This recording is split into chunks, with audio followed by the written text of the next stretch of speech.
All right. Well, welcome everyone to this session of Stay Engaged by Activate New Mexico. And today we're going to have TJ Cook talking about funding options for startups. In addition, we'll have Seth Gardensworth, he's a partner at Black Garden Law, and Harold Lavender, Director of Business Development at CABQ ID Fund, and also a member of the New Mexico State Investment Council. At the conclusion of this session, please fill out the survey. Basically link into the Everyone chat. If you have questions during the session, please post them in the Everyone chat section, and if it's something that you'd prefer not to share with everyone, then send them to me, Rick Shore. And with that, I will hand it over to TJ Cook, Executive Director of the CABQ ID Fund. Thanks so much, Rick. Good morning, everybody. Good Friday, happy Friday. Or as my family has started to call it, Blur's Day, because every day feels kind of like a continuation of the previous. One of my favorite memes is a picture of Bill Murray in Groundhog's Day, and it just has the words, it's quarantine day again. Big Bill Murray and Groundhog's Day fan. As Rick just mentioned, I'm the Executive Director of CABQ ID and the Fund Manager for CABQ ID Fund. So we've really been scrambling the past 3-4 weeks now, trying to help our portfolio companies in which we've invested funds. We've been helping our program companies that we might not have invested funds in, but through Activate New Mexico, Hyperspace Challenge, our pitch events, over 100 startups that we interact with on a regular basis, looking for what the options are in this unprecedented time. And so I have some perspective to share towards the end, but what I want to do right off the bat is basically do a little bit of a play-by-play on some of the tools we have created to make sense of what's out there in terms of funding options. I predict that most of you have come because of the funding options. I want to move on from that after handing off to Seth at Black Garden Law to specifically spell out what the ground game is currently with CARES and the EDA funds. We'll come back from that and talk about what some New Mexico startups are doing as a way to maybe let the numbers go for a second and just talk about some cool stuff that New Mexico startups are doing. I will then share a strategy and focus area checklist for startups that another VC fund in the Bay Area put together. I thought was so great that I Google Doc, and it's just a word I created. So Google Docification is a thing these days, and we'll share that with you. There is also another thing I just found yesterday from a fellow accelerator called Generator, that they did a really nice screen-by-screen guide of how to apply for the CARES Act funding, and that they keep updated. So there's 4 things that will hit you up with, and Dan has the and can paste them so you can follow right along as I share my screen, and then after the meeting you'll have all those at your disposal as well. So you won't need any deck. There'll be the docs and the spreadsheets that Dan is posting right now. With the time remaining, we'll do a Q&A. So I'm very daunted by that because I know sitting here right now, like many of you, I have the same questions that you have. However, if any of us can be of service and have some input for any of you in your specific situations, that's what we're here for. We're here to band together, be the community, and leverage each other. I forgot to mention, Harold will talk specifically about one of the funding options, the SBIC fund, loan fund, that's state level. He's been on the phone quite a bit this week talking to different people about what's up with that. So with no further ado, here's kind of the master spreadsheet that we have going. I'm going to move this sucker down. There we go. Move you over here. Do we have Seth yet? I just need to know so I can hand off to him when the time comes. I'm here. Great. Thanks for being here, Seth. I'll hand it off to you. I'll just do a little bit of an overview of kind of how this sheet is organized. If you haven't seen, or even if you have, sometimes a commentary on the spreadsheet is quite valuable. First of all, if you have a lead on any new funding options, for example, I haven't had the time to put in Jack's $1 billion that he just committed to COVID-19 response, and thereafter to helping startups and nonprofits serving girls and education get off the ground. But Jack Dorsey from Square just announced that yesterday, that he's putting 26% of his personal wealth out there in response. So there's a lot of different opportunities that are coming on the scene every day that I haven't had time to put in this spreadsheet, but also specifically, this spreadsheet's specific to, as much as possible, to New Mexico-based startups. If there's anything available only to New Mexico startups, you immediately have an advantage accessing that, because anything that's national, you're up against those other small businesses from around the country trying to access those. So try to dial it in. But these first three columns are everything CARES Act. So as you know, the PPP and the EIDL are the two main vehicles that come as part of the CARES stimulus package. And the Emergency Economic Injury Grant is basically a $10,000 type of advance on your EIDL that is supposed to arrive 3 days from applying. And again, thanks to Seth for being here and just kind of saying what he's been seeing on the ground in regards to that. In a second, I'll hand it off to you to kind of give the lay of the land. And you can see also Seth's blog post about the CARES Act and the updates he's been following, which he'll talk about here as a comment in B2. So those are mostly the federal programs. I don't list here those who have existing EDA loans and how those how there's some incentives for people with an existing EDA loan. It's really the new money I listed here, but also yet to be ironed out per se, but it's coming down the pike, is that if you are self-employed, you will be able to file for unemployment. This is what you've heard about in the news in terms of gig economy workers, your Uber drivers and stuff like that, but it does encompass anybody who's self-employed. And as we know, getting started in your own business, you are your own boss, you are self-employed. On the state side, I'm going to go over here a little bit to show you the different options available. And again, I'm reviewing these, and then we'll get more in depth afterwards. So the earlier stage startups are not going to benefit from these as much as those who have some traction already and some track record revenue wise.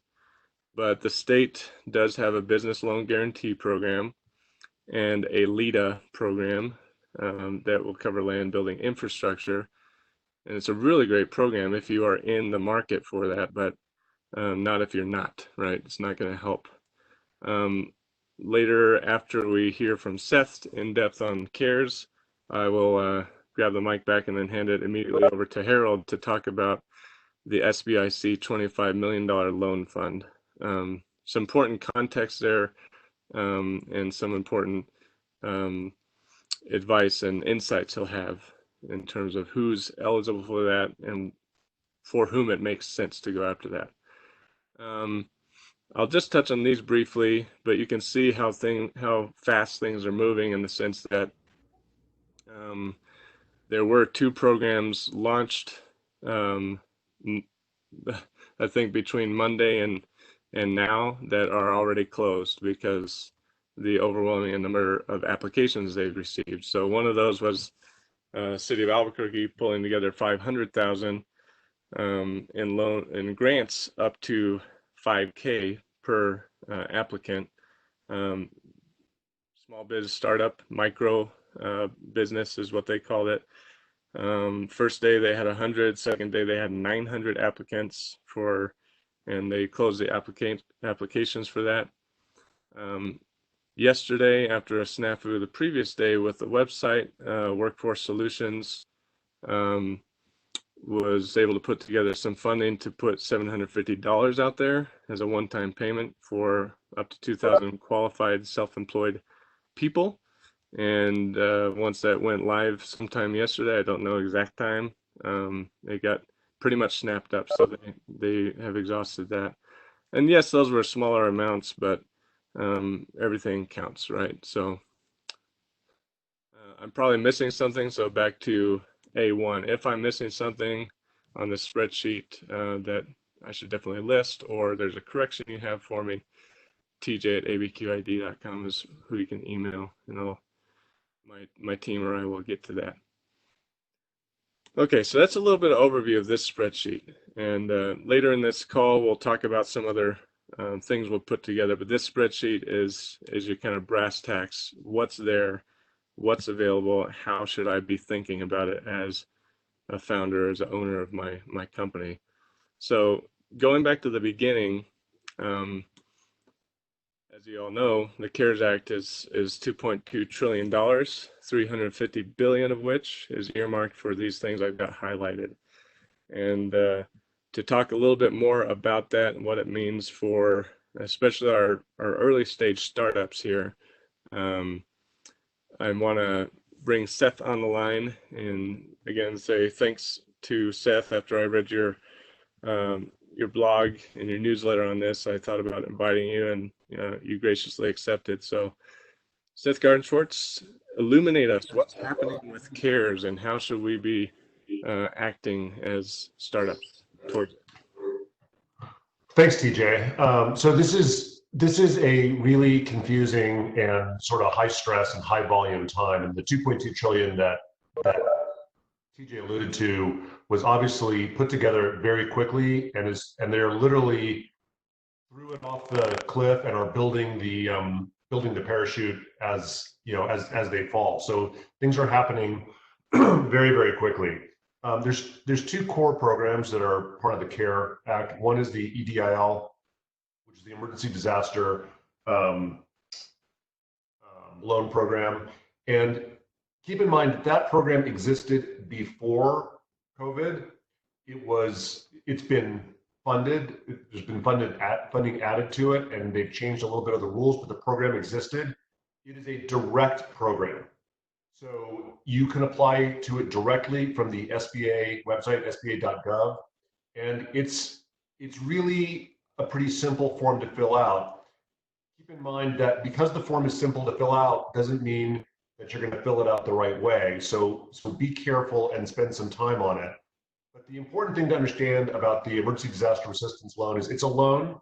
They're very low interest loans. They can be granted without collateral. So in a lot of cases, particularly if you're a technology business or a services business, if you go call your bank and say, hey, I need a line of credit, they'll say, great, what are your assets? And they're like, well, nothing, no assets they will recognize in terms of real estate or receivables.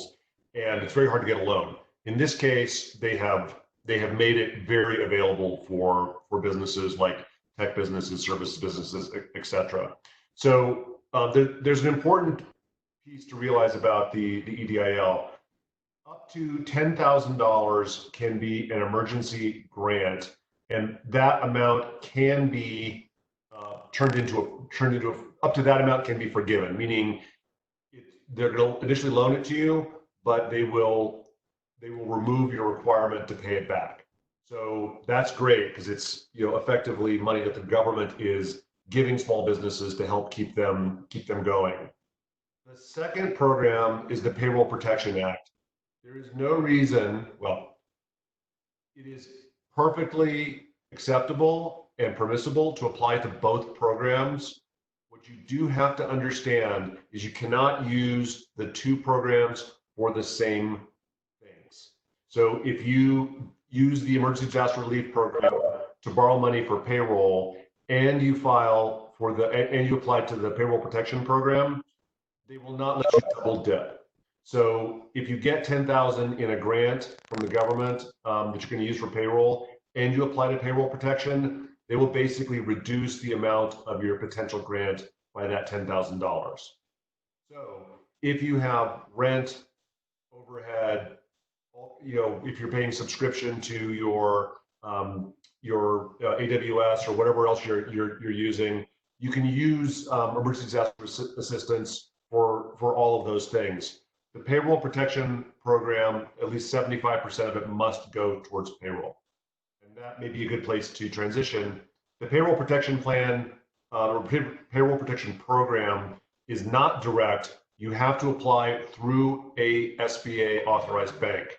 And my recommendation to you, and consistent with all of the experience that our clients have had, use a bank that you have a relationship with, a personal relationship with, not an app on your phone.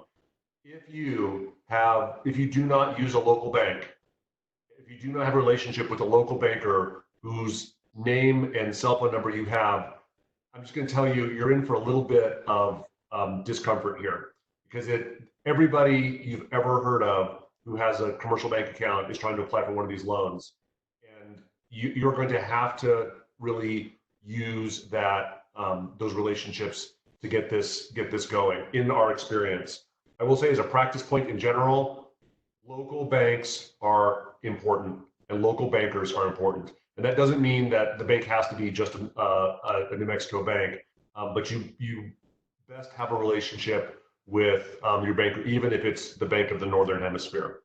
So the Payroll Protection Act, you apply through the bank. The application is similarly simple. The way it works is you get up to 2.5 times your average monthly payroll as a loan. And if you maintain that amount, or the way it looks, whatever amount you do maintain by June 30th will be turned into a grant. So in other words, you'll be forgiven for your obligation to pay it back. TJ has graciously, and TJ, I can't tell you how nice it is when someone says, "Gee, I saw your email. You know, I'd like to include it in our awesome content. Thank you." I'm glad it's helpful. But the blog post is up on our website. There's a link to it from TJ's spreadsheet. Keep in mind that things are moving very, very quickly. I will tell you that our law firm is also a small business. We have employees and we have overhead and things like that. So we jumped in. We thought it'd be interesting to see what it feels like for a lot of our clients are involved as well. And I will tell you that the banks, at the time the application went live, they did not have final guidance about some of the questions that a lot of small businesses have. So when you say, who knows the answer to some of these questions? The answer, of course, is it depends. But the other answer is, in many cases, no one's going to know the answer, and you will. But your banker can guide you and give us or give you the best practices in terms of what they're seeing and what they're getting. We were able to submit an application, and we got back a confirmation from our banker that we had a loan number, that our amount had been submitted, and and so basically our place in line is reserved. There is this money is not unlimited, so I would also recommend that you don't say you have until June 30th to apply. That is technically true, but it is possible that all the money will be committed long before then. So I would do this sooner rather than later. I just want to add a couple things in terms of the question around if we're in a situation where we haven't established a banking relationship. Trevor Loy, who's long-term VC, splits time between California and here, did put together a Twitter list of banks he's talked to, that or lending entities that have purported to say, yes, we not only can, but are actively looking to support new customers. For example, you look at Fundera, et cetera. To Seth's point, local banks, just like any local business, are super important.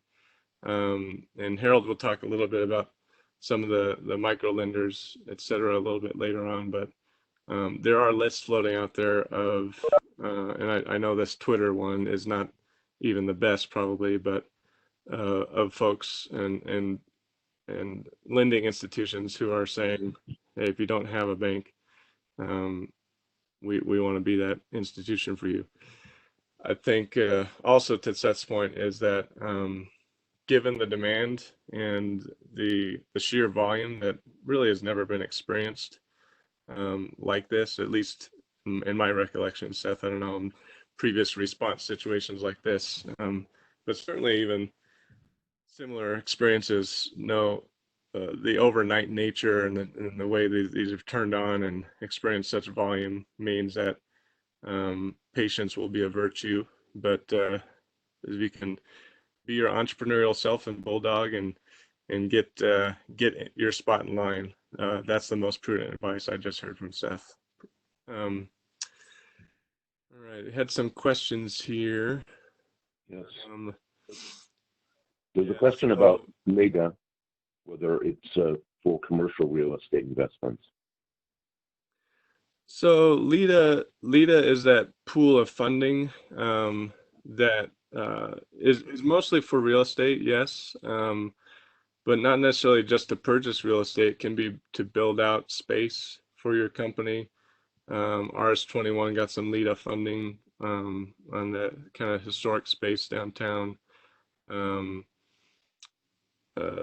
Some LIDA funding was used for Topgolf. You remember the administration not being keen on that because that's kind of an outside entity versus inside the state.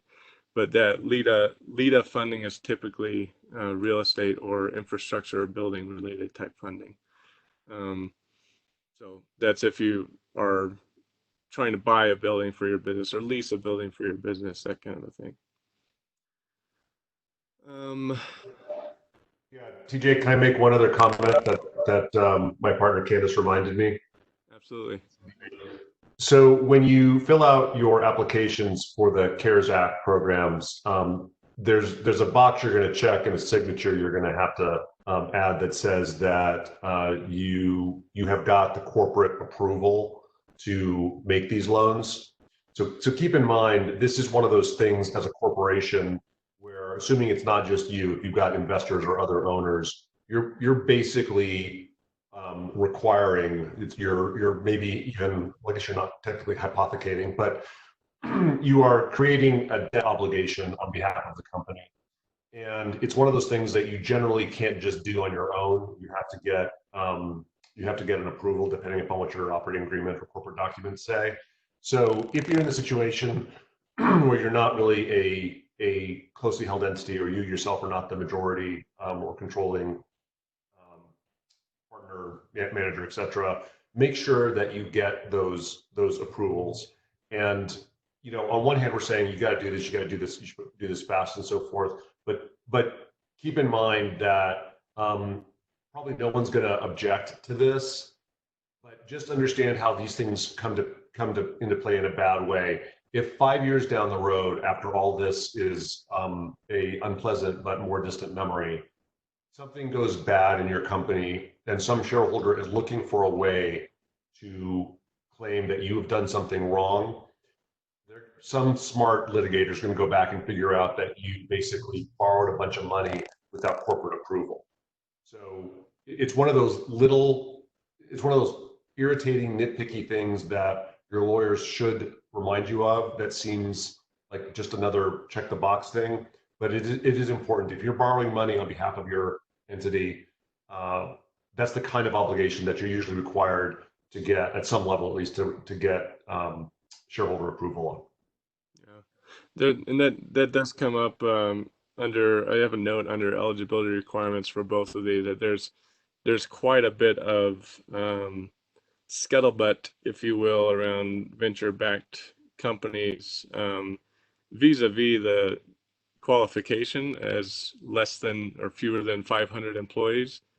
In that some venture-backed companies, let's say you have a pretty big backer who collectively with their investments in your company owns more than 25% or otherwise qualifies as what the EDA calls an affiliate.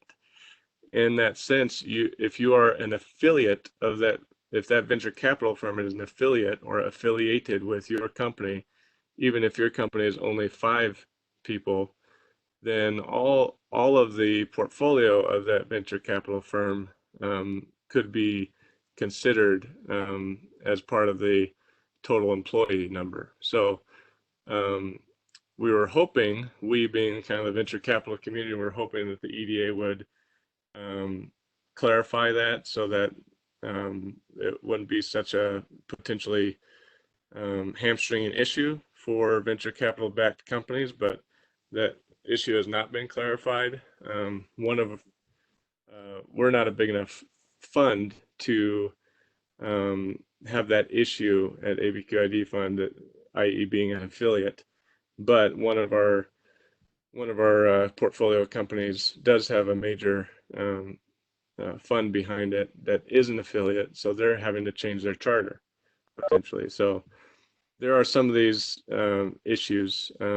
If you're just starting out, this doesn't really, and you don't have tons of funding in the door, this doesn't really apply to you, but did want to point that out as well, just like Seth pointed out about, you know, thinking about the long-term ramifications.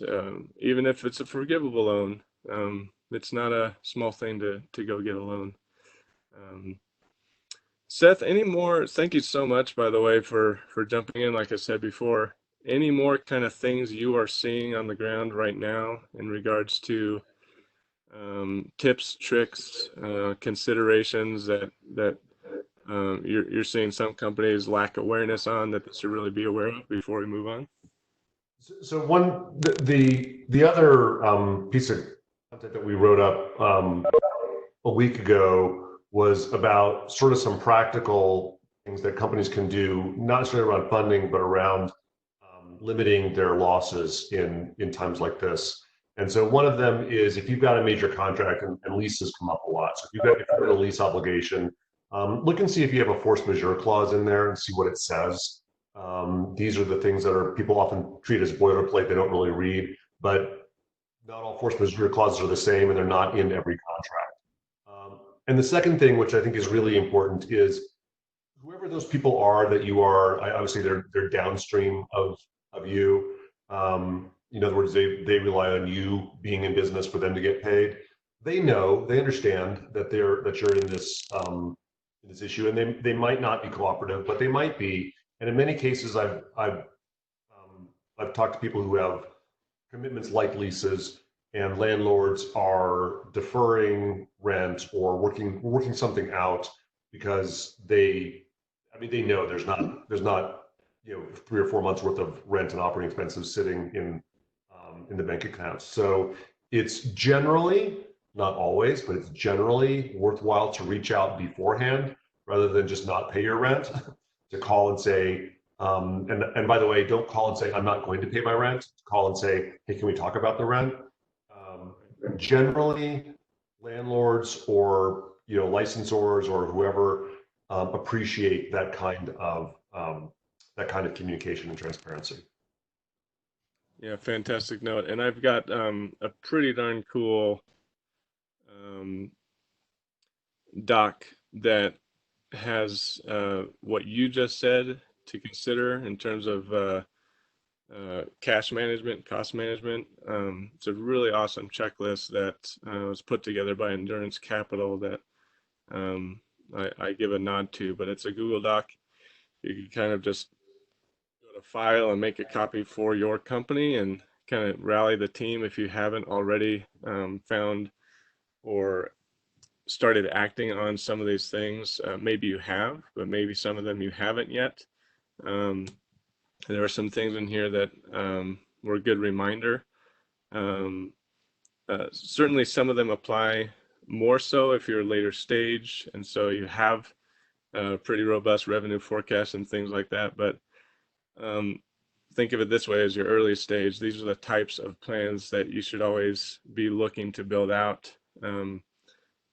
This year, who foresaw this happening, right? So as a business owner, regardless of how difficult it's just to get started in a healthy market, you also have to plan to exist in a world where crazier stuff can happen. And so it's a fantastic checklist, both for this response situation and in the future. And I'll go over it a little bit more a little bit later, but I want to get back to our kind of funding options spreadsheet here, and run through a few things and give the mic to Harold to talk about fairly recently earmarked fund from our SBIC. I mentioned these things, the state funds, they do a great job on the website with all of these. I've got links there to the in-depth, link where you can learn more. So, and there's some contact information. But on the state side, if you are looking at real estate or lease abatement, mortgage assistance for your business specifically, 0% interest rate is a pretty darn good interest rate. So I would look at that. I think our governor announced that several businesses have indeed taken the state up on that, as well as the business loan guarantee program.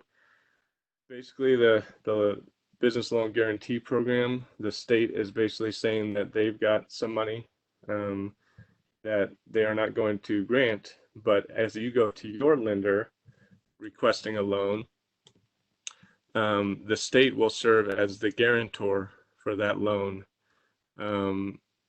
so that you have a much higher chance of getting the loan, because Seth, you were talking about this earlier, software startups, tech startups with not tons of assets or collateralizable stuff going to a bank usually doesn't fly very well. But if you can basically go arm in arm with the state and the money that they're putting up to guarantee, that is a tool. It's not direct monies, but it's a tool that can help you get up to 50,000 or 80% of principal of a loan, whatever comes first. So that's the New Mexico Business Loan Guarantee Program. That's probably the one that some of you will want to look into.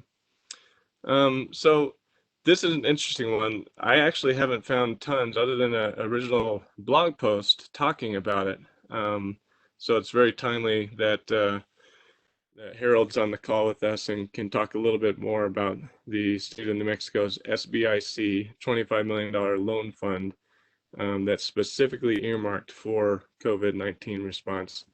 Harold, thanks for joining us. And I know you've been in talks with DreamSpring and some of the other folks. So what is this SBIC fund? Who's it for? How should we be thinking about it? Thanks, TJ. I think that the easiest way to talk about this is really to kind of talk a little bit about the where it comes from. The severance tax, New Mexico severance tax permanent fund, 2% of that is earmarked for the New Mexico Small Business Investment Corporation. So that's where the funds originated. But when this happened, they immediately placed $25 million into a special fund to fund the companies and the organizations that they already fund. So that's the DreamSpring, which used to be called Accion, the Loan Fund, and the Lift Fund. I'll give you a little bit more information about that. I wish I could give more hopeful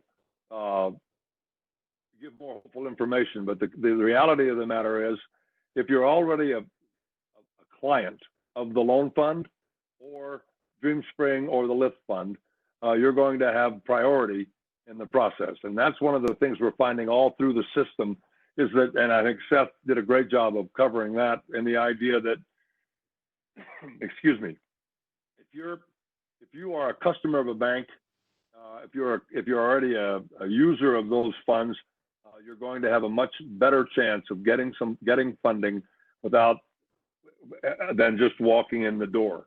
Having said that, there's a whole bunch of things going on right now where we're trying to overcome that.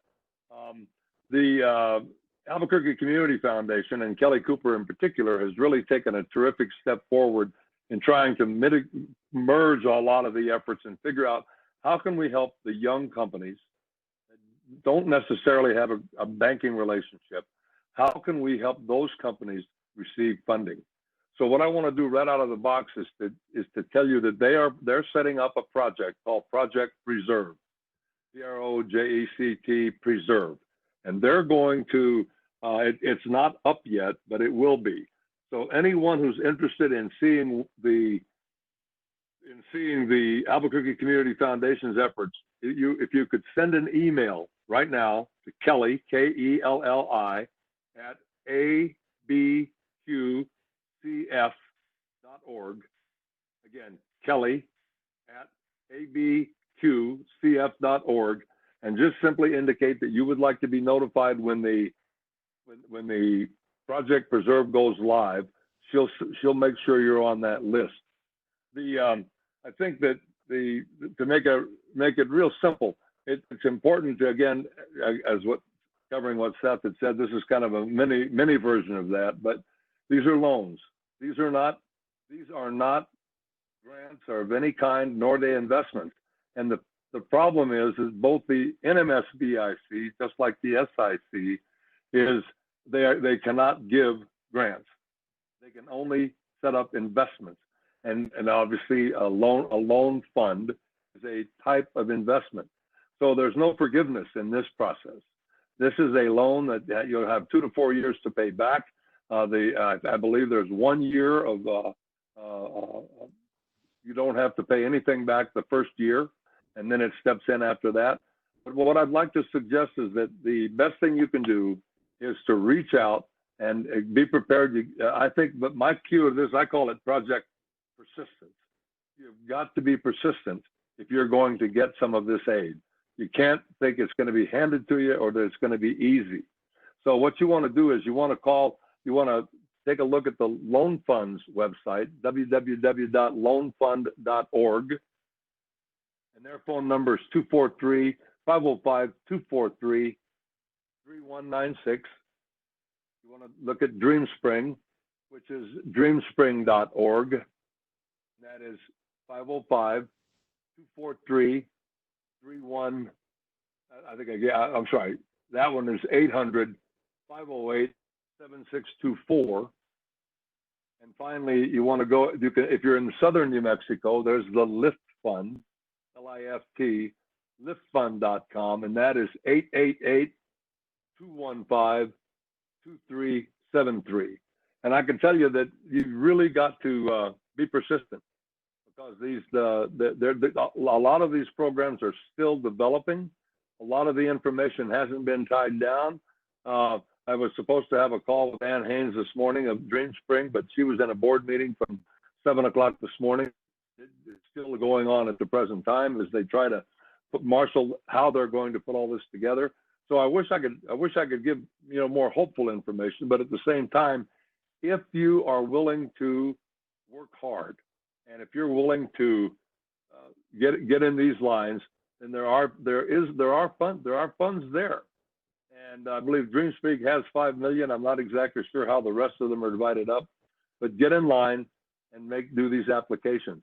If you want more information, you can email me at hlavender, HLAVENDER @edu, and I'll be really happy to provide you with the information I've just spoken. I didn't have time to put all this in a document that I could throw up, but if you want to get a hold of me, I'll be happy to help. And I'm also willing to answer any questions. So that's where I am at this given moment. Thanks, Harold. Yeah, as you can see, I didn't put a fancy presentation together because the information is changing and being added, and I'm working in the spreadsheet as you're looking at it.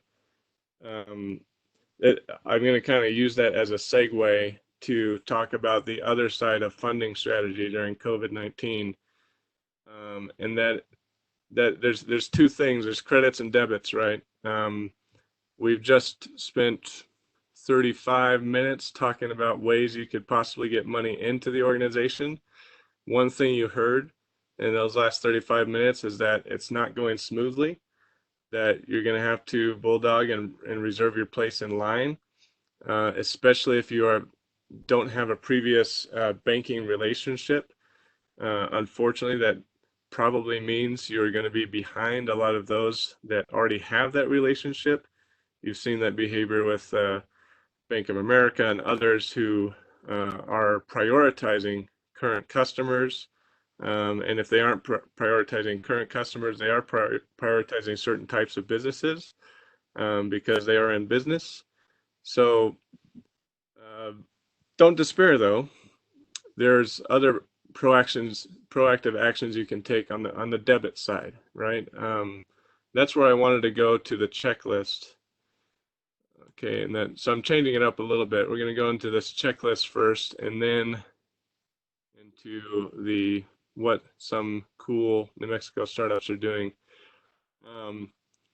James, so before you go into the next topic, I'd like to ask.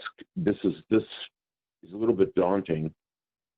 So, are there some key decisions that a small business should make in how it goes after these assets, these resources? That's a great question. So, wait, here I have one big question that I think startups should ask themselves right now, and that is to take a real big step back, especially our early stage companies, right? If you're early stage, in a way, you're in an advantage. You don't have staff that you need to lay off, for example. Like I had to lay off, 4 people on a Black Friday a few years ago when I was at a company before. There's mountains you're having to climb as a very early stage founder, getting traction. But there are mountains you don't have to climb yet, like staff and overhead. Seth mentioned that being in business, he's dealing with that personally. But the big step back question is, look, COVID-19 has near, mid, and long-term implications. Everything I'm reading with my VC hat on, my investor hat on, says markets are going to change because of this. Not just be disrupted in the short term and even the midterm, but change. One example I think a lot about, since I have worked remotely for most of my career, is the fact that forced upon us all is this experience of logging into WebEx and Zoom, and many millions of people have done so thinking that they would have never had to do so. But now that they're comfortable with it, that illuminates a path towards more virtual interactions, business dealings, and the like for the foreseeable future. So when you talk about behavior change and market change, that the market for virtual tools and virtual business interactions, I think just heated up quite a bit. Not just now, but coming out of when we're all lifted on the quarantine, I believe you're going to have some people sitting there thinking, I actually quite enjoyed working from home the past 10 weeks. Hey, boss, how about we have a better work at home policy?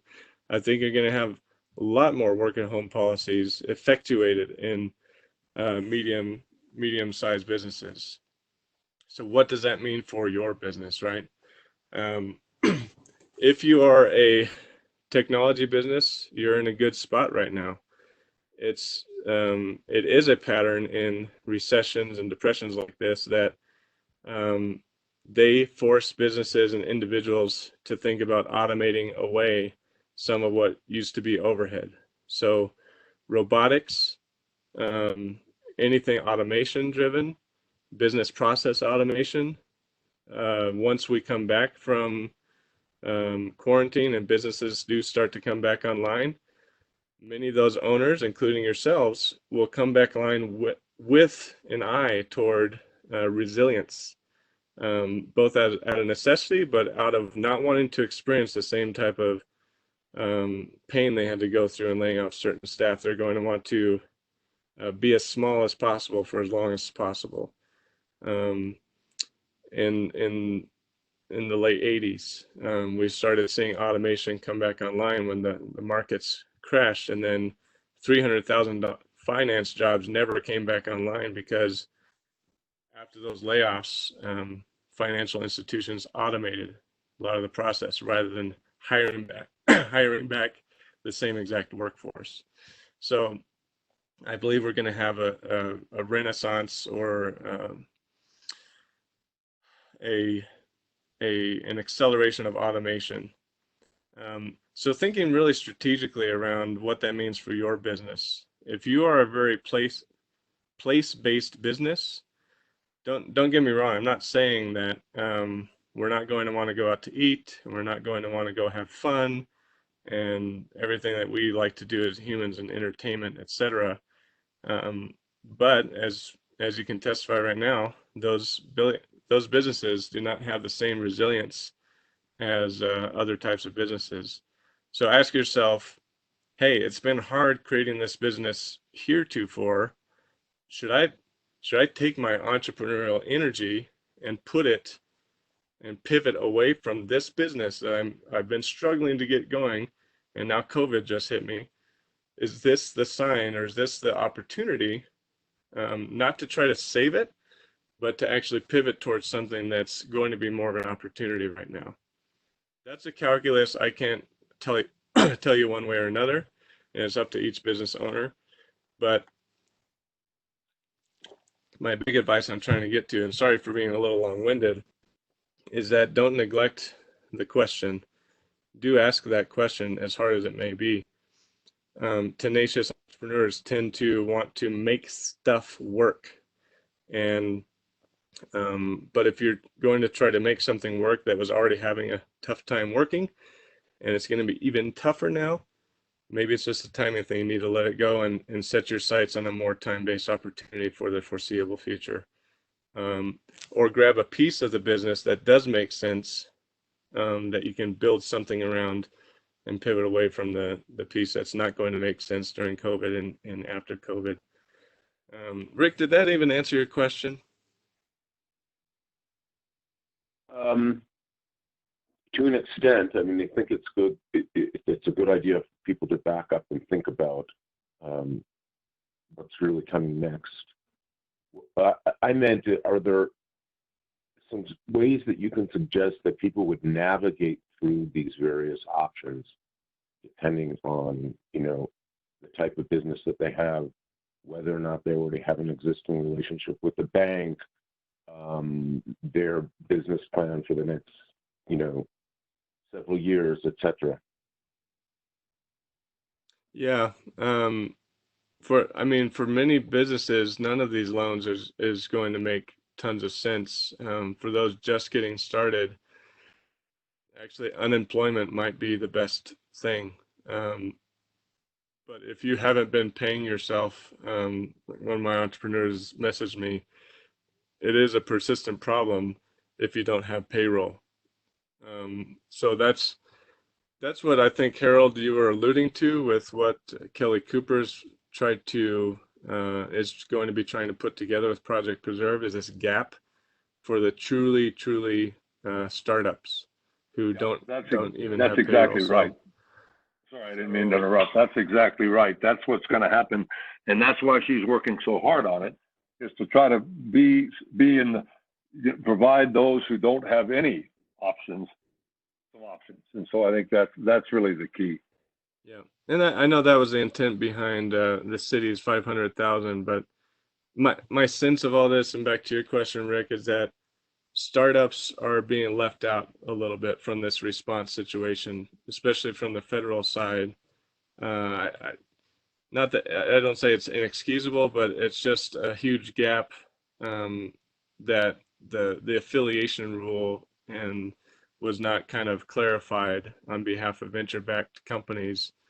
That being said, we don't sulk, right? We don't look at this and say, well, who's going to save me? We're entrepreneurs, so we take it into our hands. And here's where you do have agency. Back to this sheet here. So one piece of advice summarizing this in one line is make every expense you have a variable expense. Make every expense you have a variable expense. By that I mean, you've been paying $1,000, $2,000 in rent. Well, how can you make that a variable expense? How could you bring that down to zero?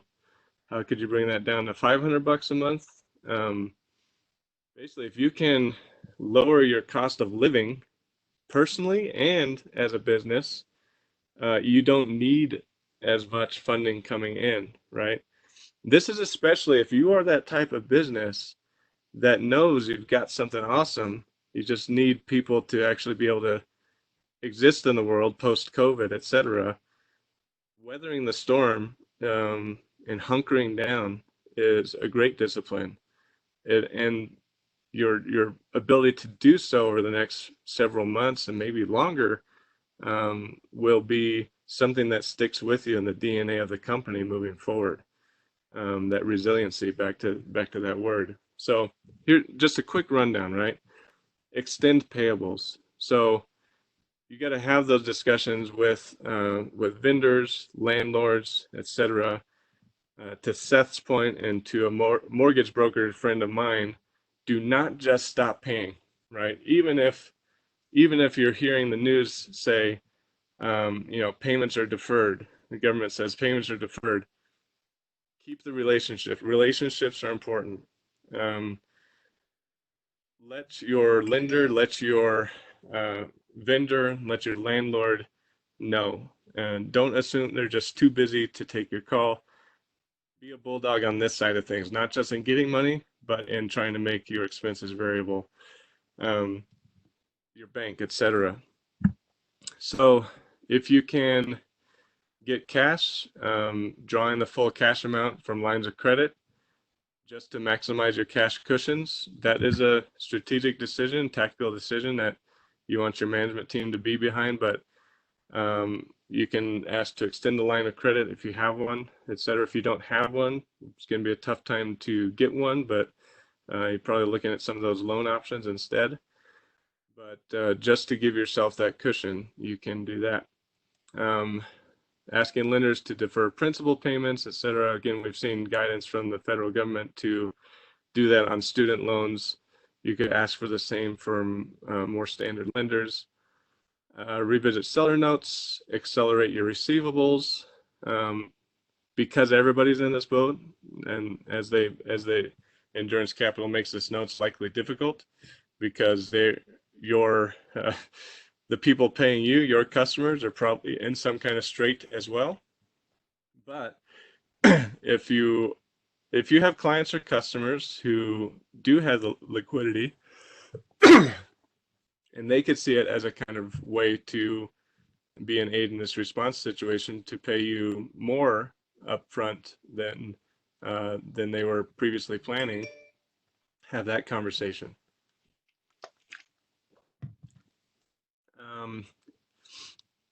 This is a good point here, building a daily and weekly dashboard of revenue and cash. So I've been on 5 times the number of board calls the past couple of weeks than I'm used to, precisely because you just cannot wait. As an owner of a business right now, as a founder, as an entrepreneur, you can't wait to operate at your quote unquote normal pace.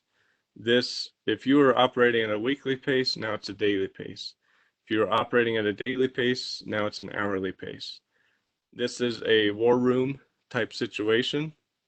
It's a situation room situation in which you need to be able to make decisions fast. And the companies that will be able to make decisions quickly are going to be the ones that stand. Those who delay even a week, 2 weeks, 3 weeks from having to make difficult decisions And yes, I'm talking about layoffs and deferments and pivots of the business model and revenue. It's going to come back and bite you and maybe kill you. So it's a daily and weekly situation, not a weekly, monthly, quarterly right now. And yes, I think the situation is going to be quite different a week from now. We don't know exactly when this crisis ends. Nobody's got that crystal ball. You know, good signs are looming that the curve is reaching its peak maybe a bit sooner. But again, that maybe that model was wrong, right? So we have to be pretty darn nimble. If this is more, if you're farther along and have forecasts that are already fairly robust, you can revise those absolutely. One of the guidance, unfortunately, that I've given many of our portfolio companies, everybody, is that don't be too hopeful in your forecasts, right? Don't say, I'm pretty sure this won't really come back the same way in the fall, and it'll be basically business as usual by April of next year. You need to plan and be prudent and very conservative fiscally in regards to what you believe the situations could be. If you are a brick and mortar location, what is the situation if you can't open in the next 12 months, right? Not just the next 3 months, but what's the worst case scenario? You can't open for 12 months. What does that do, right? Have a look at some of those more macabre situations. Not saying that that's exactly what's going to happen, but from a financial planning perspective, you can't be too prudent in looking at the different scenarios. Deferral of tax distribution, blah, blah, blah. There's lots of good stuff here. Cost management, your overall spending, where can you defer costs? Who's going to have conversations with you about paying early or later, et cetera? So one good thing about this is that we are all in it together, vendors and suppliers and consumers and businesses. So for some businesses, they're going to have an easier job getting some stimulus, and they can trickle down the benefit that they've gotten being bolstered by being able to defer payments by folks paying them and stuff like that. I read about a startup that said, the CEO went around and said they're either going to have to lay off 25% of people or do something else, and that company came together and basically everybody took 25% pay cuts and nobody had to be laid off. Now's a time for creativity. Now's a time for people to think, whether they're in this company, your company, whether you're in your company for the long term, what sacrifices can be made to keep the team together, etc. There's that beautiful moment in It's a Wonderful Life, which is one of my all-time favorite movies. And Mary Bailey comes in with their honeymoon money and says, I have $8,000. How much do you need, right? This is a little bit of that moment. And frankly, and Harold and I we've had more conversations about this. We are at the forefront of something really big, and we're going to be talking about this a year from now as well. Now's the start of really needing to be stingy with our dollars and what we need and what we don't need. Both personally and as a business, for the sakes of our business. So starting now will be good. Sacrifices will have to be made. Communication is just so huge. That's why we're doing webinars like this, for example, just wanting to get the information out there in lots of different formats. Not just with your team, your management team. One principle I've always had in management is to be transparent all the way down, that people will be, your employees especially, be very fearful. Am I going to keep my job? ... Don't withhold information at this point is my guidance. This is a personal thing for me. Speak the truth and be transparent about what could be happening. People need to know what they can and can't expect. At the same time, you might find that in being transparent and having a trusting culture, that you can then generate ideas about how to survive together, like that CEO who came to his people with the problem, and they jointly came up with a solution of everybody taking a cut so that nobody would have to get laid off. Now's a time to build culture. This is a culture building opportunity moment. But definitely be transparent. I'm more of introverted, so many times I like to go in and run a lot and do things and not communicate in moments like this, but this is exactly the moment you need to communicate more so than you ever have. Pick up the phone and just call your team members, call the folks that are your lenders, your supporters, your investors. Keep in regular contact with them and let them know exactly what's happening. Don't hide anything.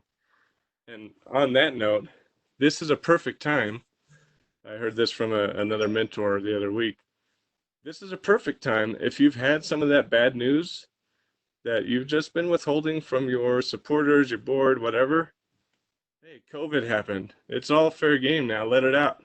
Get all the bad news out on the table now, because everybody expects bad news now. So, and that's not to say that you should wait for huge pandemics to share bad news with your board and your supporters, but this is an opportunity to just really clean the tables from a communications perspective and air all the dirty laundry that you need to in terms of what your business is going through, etc. I won't cover this very much more, but business continuity planning, etc. That's here. Again, I think, Dan, thank you very much for jockeying the chat.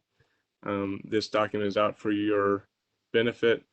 I chose Google Docs because it's very easy to go in, create this for yourself. Just go in the file, make a copy. This is not editable, but another really cosa buena es que está en español también. Considera acción en las siguientes 4 áreas de la empresa al respecto de COVID-19. So we have a Spanish language version here too. If you know, especially if you know Spanish language entrepreneurs, and they need to be knowing some of this, grab this and send it to them. All right, so I'm going to go back to my chat here. I think I've seen some questions come up. Yes, there was Anticipate a question. VCs. There we go. Yeah, that's a great question, Sam, and nice to meet you, by the way. I don't think we've met before. This is a great question. How do you anticipate VCs will be distracted by demands of existing investments and less focused on new startups? I think that's a great answer embedded in your question, which is here's a big truth right now. In venture capital, indeed, most investment, the way venture capital works is that a fund like ABQID fund starts making investments in companies. We have an investment in Electric Playhouse, in AdWallet, in a rocket company called Crossbow, in a bioscience company called NTX Bio. We have numerous investments in companies that are all across the board. And our main, in times like this, where those companies previously were on a great track, but now because this is hit, they're threatened.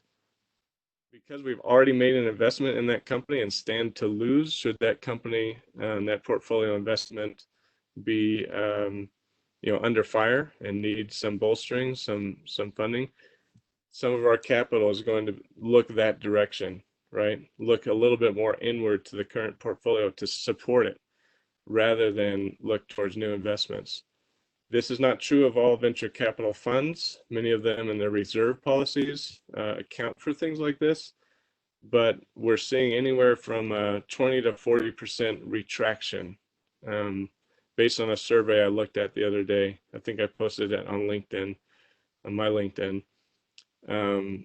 Immediately, venture capital funds have retracted 20 to 30% of their funding, specifically to respond to their current portfolio's needs, right? Bridge funds, bridge raises. Basically what that means for any startup that is or was on a fundraising track is that 20 to 40% of their conversations or their traction towards conversations just dried up, just looked away from them, went to current portfolio. So if you are blessed to have investors, that's again back to the communication. Be very, very clear about what you are needing as a business and what you aren't needing as a business, because your investor will be looking and asking that question. I wonder how so-and-so is doing and how this is hitting them. So the more you could get brass tacks with that. If you don't currently have an investor, just 2 points to make. One is that if there's a way you can, look at this focus area checklist and really manage costs and manage your cash through this crisis, it's probably, for the vast majority of startups, it's probably going to be easier to not fundraise for the next several months than try to fundraise during this time. I'd say probably, because it depends, right? Seth's best lawyer refrain ever is, well, that depends. And that's very true. You are reading about some startups who have raised. You're reading about some startups who are in the sweet spot. Their existence seems like, in retrospect, perfectly timed for COVID, right? Like, oh my gosh, Zoom, hello. Yes, it turns out we do need you more than ever, right? Not that Zoom was a early stage startup by any means, publicly traded, but for those startups, it makes sense to really run and take the opportunity that's presented to them. And for others, if you're already raising, you already had a lead investor and you're round, then trying to quickly get that shored up with other investors makes a lot of sense. But it's going to be a tough game on the VC side, just as it's a tough game on the loan side. The other reason for that, kind of, Harold, you were describing where those SBIC funds come from. Where venture funds come from, there's a lot of liquidity enabled by people who have money in the markets, your angel investors, etc. And when the market goes down 33% in a month, that's one of the big reasons. The other big reason is that you're already invested in certain portfolio companies. So certainly a double whammy here at work in terms of VCs not being the salvation that we would all hope they would be during these times. That being said, you really do want to be aware of venture capital funds who are saying, no, we just started, we just opened our fund, we haven't made any new investments, we are looking for investments. There's a little bit of that going on. Just be aware. The other reason you might not want to be raising right now is because valuations are going to be lower, right? So if you can keep from raising in a supply and demand situation where the supply of venture capital is low, demand is high, which will drive down valuations and already is, then you can wait out the storm 3, 6, who knows how many months. That's the tea leaves you got to look into when valuations and supply comes back, when the market recovers, etc. And that's all part of the considerations.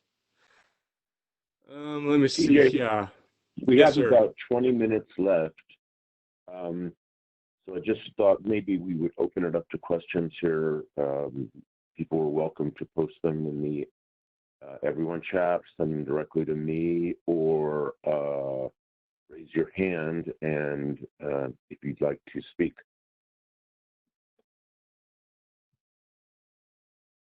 Great. Sam, you had one more comment. I'm just going to read through the comments here. Yeah, one thing I'd like to, this is a dark time. Let's make no bones about it. Lots of businesses are going to die. Lots of our favorite restaurants are never going to come back. There's lots of death, literally and figuratively. There's a circle of life. There's a lot of birth in times like this as well. And my inspiration and encouragement to all of us is like, what are the things that are going to be born in this recession and potentially depression that you put your name behind, you put your fingerprint on, and you're the one that had that resilience and the team to get through the tough times and be born in a time like this as a business. Some of the greatest companies that we know about have been born through times like this, and it's when you have that culture of trust and that true belief in that change you're making in your company, that you can make it where others don't. And I posted this on Facebook or somewhere, like, I believe this is New Mexico's time to shine. We are a resilient people here.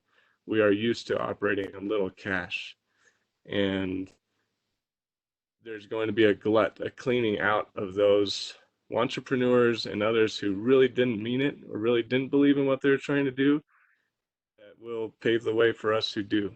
So there is real opportunity even in these dark times, and an opportunity to make a big difference. So let's see here. Speaking of something of good stuff, I'm just going to go to this spreadsheet real quick. This is cool. There's just a lot of entities and companies who are offering some good stuff during this time. There's over 20 companies that have said, I'm going to step up. And this is hugely inspirational to me, because startups are the most, we've been talking about this the last hour, startups are the most hurt by all this, but entrepreneurs be entrepreneurs no matter what. And they're saying, even if my business is really getting hammered, I'm still going to be the one to be a resource for my community. So just great stuff going on. There's a virtual tip jar somebody created to help support creatives and others who are suffering from closure of places. RS21, you've probably seen some of their vulnerability index they've created. Hey, it's Friday, going into the weekend, get your libations from local breweries, keep that brewery scene going. Little Lions Learn has awesome instruction, one-on-one, 8 sessions for the price of 4. They're a startup coming out of our Activate New Mexico program. 50% off website development from Ingenuity Software Labs for those trying to go digital. So check this out. Just toot around here, buy in local, get gift cards from companies, etc. And just shout outs to a few different companies. If your company deserves a shout out, a company that's doing something, entrepreneurs doing something really cool, it just deserves a shout out. Let's sing their praises. Or if you have an offer or a tool you've created, want to get that on there. I see some things have gone.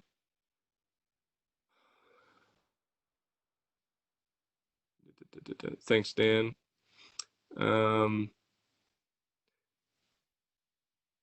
Somebody asked about the VC affiliate conversation. I'm going to go back real quick to this guy.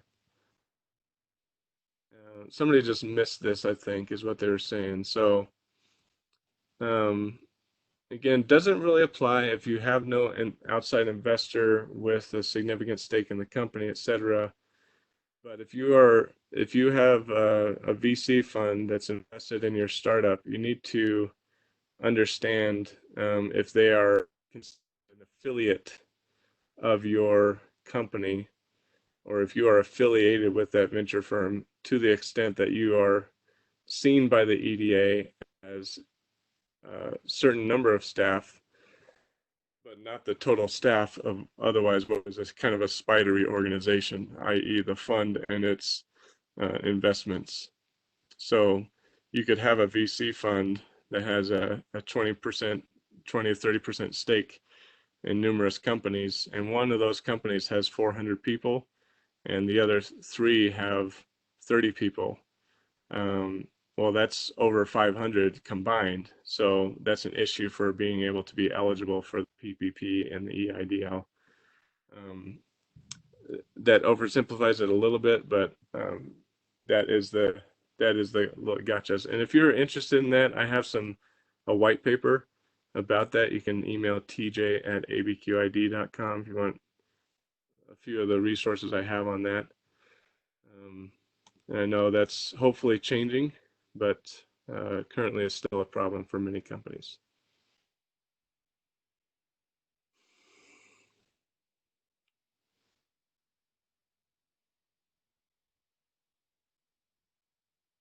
let's see. Yeah, this was a gift cards. Seth, thanks for check out Black Garden's blog, by the way. There's a number of good COVID related posts. Seth mentioned them before, but there are some implications and a good talk by Leah Black with the New Mexico Brewers Guild around gift cards. All right. Great local businesses to support. Let's see. What else do we want to cover here, folks? TJ, if I could just jump in again for a second. One of there are some rays of hope here. And it's not, as bleak as it may seem, very interesting that we very aware at the SIC, of course, that probably the single best year, two years actually, the best in time for venture capital investment in the last 50 years, 08 was 09 and 10. And so when the markets get hammered and things like this happen, there's a lot of capital that's still out there waiting to be put to work. So I think that that's kind of a ray of hope that a lot of people realized that was the right time. And had you made a significant series of investments, then I think that, you would have done really well over the last 10 years. The one thing is, I think we have to all work on staying positive, as upbeat as we can in spite of the difficulties. And I think that it's important to focus on you kind of think about on the other side. But I think that the one thing we have to keep paying attention to, and I think appreciate Sam's question, because it does require, it's going to be really tough for 3 to 6 months after this thing after we start to return to normal. So it's not, there aren't quick fixes. But I think that hopefully if you have a company, if your company really does resonate, then the odds are, one of the entrepreneurs, I said, look, investment funding fell off 50%. But that means that there was still 50% being funded. So your goal has to be one of the companies that gets funded during that time frame. Yeah. And coming back from that, like potentially we're in the darkest part with the retraction just viscerally being felt right now. But if you are able to be that resilient founder and team and company building something great that customers love, you're going to be in really well positioned to receive the investment coming out of this. And there's going to be a lower number of companies that are worthy of that, because many will have shuttered their doors or called it quits when you embraced the challenge and stepped up to the plate. So definitely not a time to kind of hunker down and not be an entrepreneur. If there was ever a moment to be an entrepreneur, it's now. We're the problem solvers that solve problems in the face of obstacles. And so I can't agree, even though that, some dark times and like, for whom is the loan actually available and what's, who's stepping up to help startups. I think the story has always been startups are the ones who help startups, and entrepreneurs are the ones who create value seemingly out of nothing. So this is your time to shine. We at ABQID, Harold, Dan, myself, Rick as a mentor, our awesome partners and coaches like Seth at Black Garden Lawn, Candace there. There's so many people in this community that are out to help you as well. Back to that communication. Communicate with us. Tell us what you need. Take that big step back and say, I want to embrace this, and get some people behind you. And we want to be some of those people behind you. So all these resources we're going to continue to update.